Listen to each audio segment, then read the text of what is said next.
all the main welding from stage 1 has been done. You can see now we have our Morrison tube already in place, finally welded out, everything's finalized, tube sheets completely done. Now this is where we actually stage for putting tubes inside the boiler, getting those fit, set into place, then the process of cutting one end, making sure that we leave the proper distance on the end for proper expansion, roll, and bead process for this joint.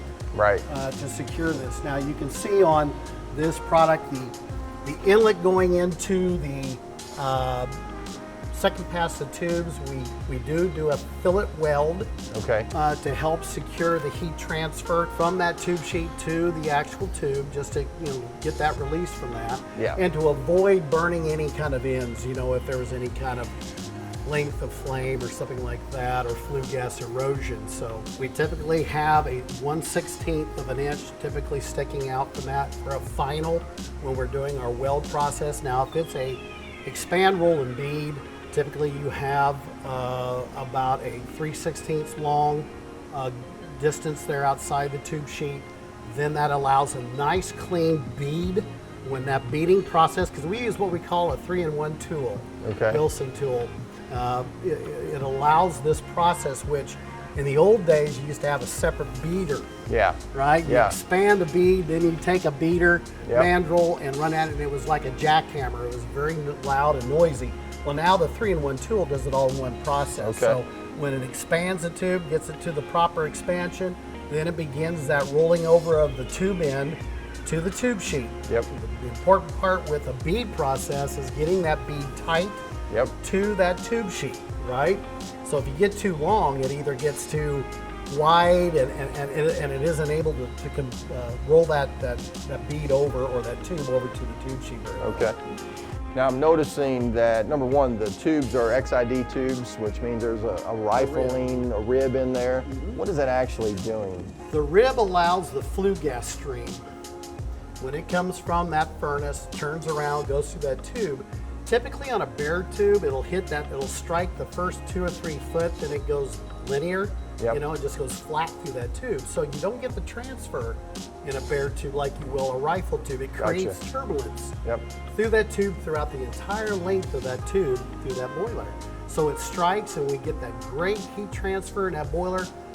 It increases your fuel to steam thermal performance tremendously. Anywhere from 2 to 3% gain by using a rifle tube like that. And as far as kind of the same thing here, we've got a corrugated Morrison tube, right? There's boilers that are straight and flat, and then there's boilers that have the corrugated.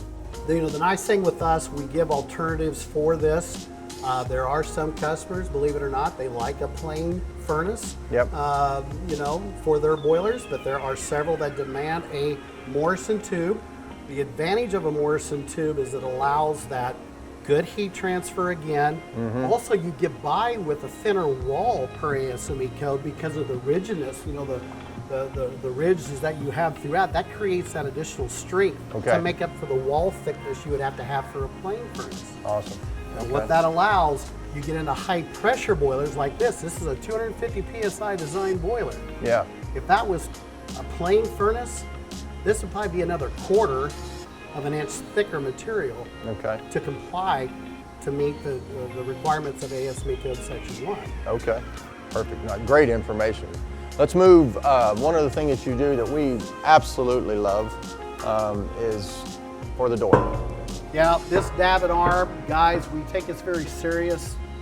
We understand today that a lot of boiler operators, maybe a lot of boiler rooms, may have one operator there at all times. And if for some reason, if something occurred, boiler shut down, they're forced to open up the rear of this boiler, can one man open that very heavy door? I mean, a door this size, you're probably looking at 12,000 pounds. So take a look in the near future, competitors on what they're using for their support structure. Number one, for that anchor point bearing system, guys, you literally, whether I have a door on here or not, this is how free this door will open and close. And it's just a wonderful thing. So when I open it, I don't have that sensation of the door dropping. Right. You don't have a droop. Yeah. Because that's a problem. If you're one guy out here trying to close this back up and you don't have a structure like this to support that heavy door, you're gonna have to find floor jacks or maybe an some sort of a overhead Yep. to help bring that weight up, set it back into place. You won't have that with this system.